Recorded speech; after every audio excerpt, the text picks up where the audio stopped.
dan bahagia Bapak Ibu Guru hebat. Perkenalkan saya Trisia Sarah, calon guru penggerak Angkatan 8 Kabupaten ND Provinsi NTT, unit kerja SMP Swasta Katolik Muni Kecamatan Kelimutu. Dalam video kali ini, saya akan memaparkan kesimpulan dan penjelasan mengenai pemikiran Ki Hajar Dewantara pada tugas koneksi antar materi modul 1.1a.8 dengan beberapa pertanyaan penuntun.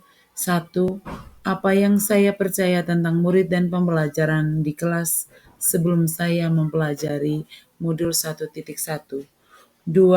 Apa yang berubah dari pemikiran atau perilaku saya setelah mempelajari modul ini. 3.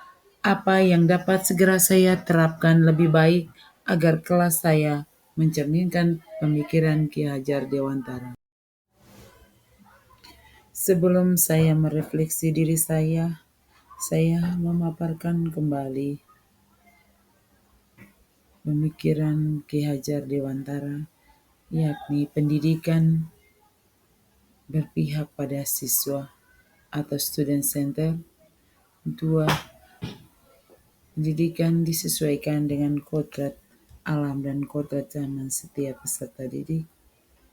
Dan tujuan pendidikan merupakan menuntun, bukan menuntut.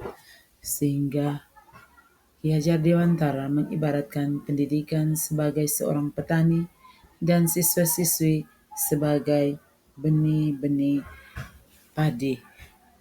Sehingga para pendidik hanya dapat menumbuh kembangkan tanaman padi menjadi lebih baik dengan cara memberikan pemupukan, pengairan, pencahayaan cukup, sehingga tanaman padi tumbuh subur dan pada akhirnya menghasilkan buah-buah yang baik. Namun, para petani tidak dapat menuntut tanaman padi untuk menjadi tanaman jagung atau yang lainnya. Sehingga peran seorang pendidik hendaknya memiliki semboyan Ki Hajar Dewantara. Ing ngaso sang tulodo, ing madia mangun karso, tuturi handayani.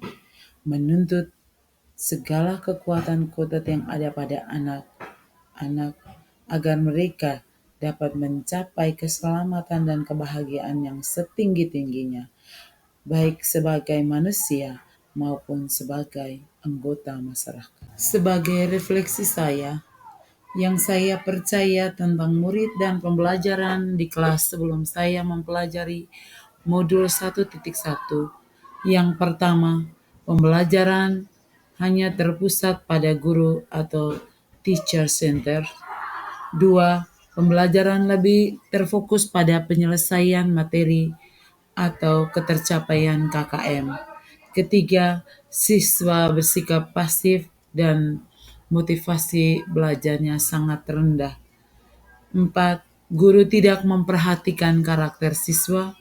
Dan kelima, guru memperlakukan sama kepada semua siswa tanpa memperhatikan tingkat kemampuan masing-masing peserta didik. Yang merubah dari pemikiran atau perilaku saya setelah mempelajari modul ini, yang pertama, merubah pemikiran. Pembelajaran terpusat pada siswa atau student center yang sebelumnya hanya terpusat pada guru. Guru hanya bertugas menuntun, memberi motivasi, atau sebagai fasilitator dalam membimbing siswa mengikuti KBM. Siswa kelihatan lebih aktif dalam kegiatan belajar mengajar dan aktif mengerjakan tugas karena dihargai karakternya masing-masing. Yang kedua, merubah perilaku. saya akan mengemas pembelajaran yang lebih inovatif dan menarik, sehingga siswa-siswi selalu aktif dan betah untuk mengikuti pembelajaran. Guru memberikan kebebasan kepada anak didik untuk menyelesaikan semua tugas yang diberikan sesuai dengan kemampuannya, namun tetap dikontrol waktu pengumpulannya. Ketiga, secara cermat melihat bakat dan kemampuan anak sesuai dengan kodratnya, yang dapat segera saya terapkan lebih baik agar kelas saya mencerminkan pemikiran Ki Hajar Dewantara. Yang pertama, menerapkan konsep merdeka belajar. Dua, merancang pembelajaran yang interaktif dan menyenangkan dengan melibatkan peserta didik. Tiga, menerapkan pembelajaran berbasis kearifan lokal yang tertuang dalam proyek penguatan profil pelajar Pancasila atau P5. 4. Menerapkan pendidikan yang menuntun bukan menuntut.